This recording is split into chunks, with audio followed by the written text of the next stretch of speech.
Welcome back, everybody. I am back with some massive updates on the EIDL program. We're going to talk about the $2 million loan caps going up. We've got your news on 4506T requirements and increased speed for the reconsideration process. But before we get into it, remember to like and subscribe to the channel so you can tune in daily and get your updates on small business news, the economy, supply chain, unemployment.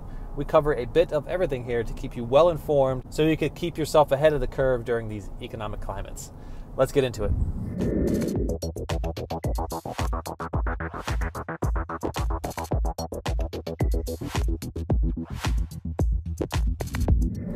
Welcome back, everybody. I am back with that massive lineup on the EIDL program. Big changes are finally here from the SBA. We're going to tell you all about what that means and make it clear and concise. Skip all the BS and give you the answers that you guys are all seeking to hear, okay, right here on this channel. If you guys are joining me for the first time, my name is Bilder. I'm a financial educator, and I teach people secrets on how to build passive income, passive wealth. It means money appears while you're sleeping. You go to bed at night, you wake up with more money. You can check out one of my secrets on how I do this using AirBNB. I have a crash course found in the description, and it's on a mega sale right now. Rush up there and grab it. And if you'd like to learn how you could partner with me in my current B&Bs, meet me over on Instagram and ask about my Zoom calls. Okay, I want to get into the details around the EIDL program right now. Don't want to delay this because there are massive changes that are currently happening.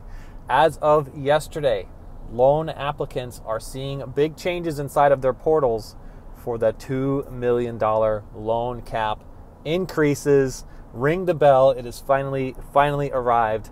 I know we've been talking about it on this channel for so long. I announced it here yesterday that more than likely it was going to happen yesterday, and sure enough, it happened yesterday. So what applicants are currently seeing is that the increase is automatically happening inside of their portals. I've announced here on the channel that you might see this automatically resize your loan modification request if you were seeking a value and were eligible for greater than $500,000. The loan officers will simply resize this value up to the $2 million loan cap increase without any actions on your side. And this is especially happening to those applicants out there that are still sitting inside the queue waiting to get themselves approved for the loan modifications. Now, this doesn't necessarily mean that you will not have to take any actions because, let's face it, the SBA is a bit glitchy and they do miss some things often. Okay, so you may also have to reach out to the SBA if you have already been funded for your current loan modification and request the higher value, all right? Now, we do not know exactly how to get this request started yet for the additional balance up to the $2 million. I'm waiting for responses from my loan officers that I'm currently in contact with to find out how to work this process. And once we find it out, I will create a detailed video on how you could execute this and get this done. More than likely, you will have to probably submit information back through the same email address, the COVID EIDL increase requests at sba.gov, and initiate this process that way, requesting the balance of these funds. But stand by until I hear from the loan officers to see exactly how to get this process completed. Now, this isn't the only massive change that we're seeing coming currently inside the portals. With the $2 million loan cap increases, we're seeing a new field, a new action found inside the loan modification to submit your 2019 tax statements. That is no longer the 4506T requirement. That is now the 2019 tax statements. Now, we do know that some loan officers out there are accepting stamped copies if you are stuck inside the IRS backlog. Is it possible that we're going to see this now on all loan modifications where tax statements will be accepted to replace the 4506T, the upfront requirement? Now, this doesn't necessarily mean that the 4506T will go away officially.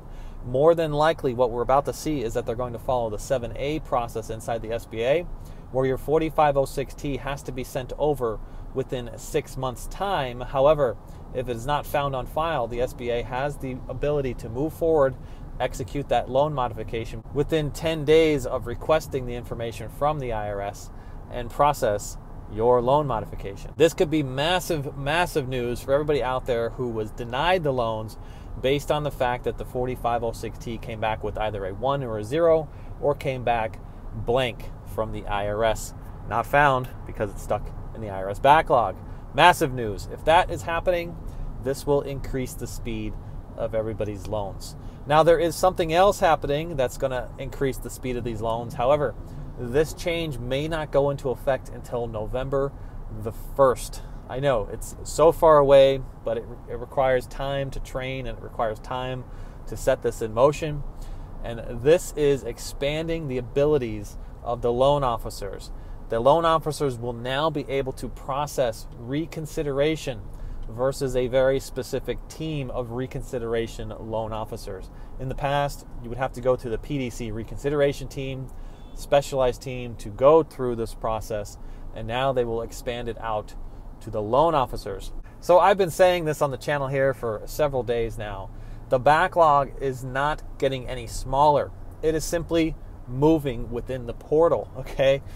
Once you're denied, you are now part of a new backlog, the reconsideration backlog, and that backlog is growing. It's going the opposite direction because approximately 50% of you are finding yourselves either withdrawn or denied from the process and being asked to go through the reconsideration process.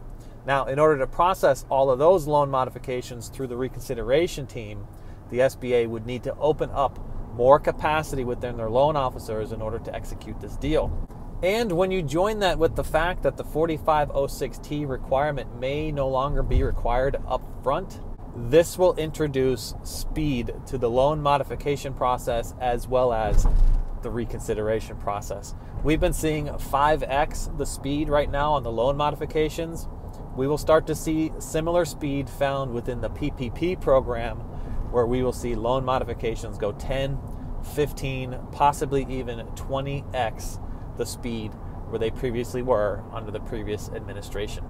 Fantastic news for today for the EIDL program, for everybody out there seeking the loans and the grants, okay? Remember, if you are still seeking the grants, go through the loan process. You have to apply for the loan, and you do not necessarily have to take the loan or be approved for the loan in order to be considered for the grants. You simply have to meet the targeted advanced grant requirements and the supplemental targeted advanced grant requirements. I do thank you all for tuning in for another video today. I am out on the road again, out searching for more real estate, as I do pretty much every day right now because the market is about to shift and I want to be ahead of it.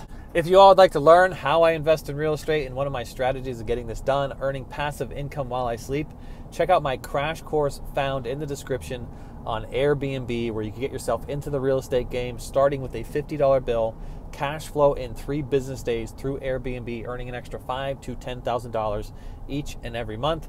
You don't have to own the real estate to do this, and you can get this done without any credit checks. Rush up to the description and grab that crash course. It is on the mega sale, and it will not last much longer. I will probably end that sale today, so rush on up there and grab it. If you would like to learn how you can partner with me on my current B&Bs, find me over on Instagram and ask about my Zoom calls Tuesdays, Wednesdays, and Thursdays at 7 p.m. Eastern Standard Time and 8 p.m. Eastern Standard Time. That's going to do it for today, folks. I wish you all the best, and I will catch you all on the next one. Bye for now. There's a beautiful lake next to me right there.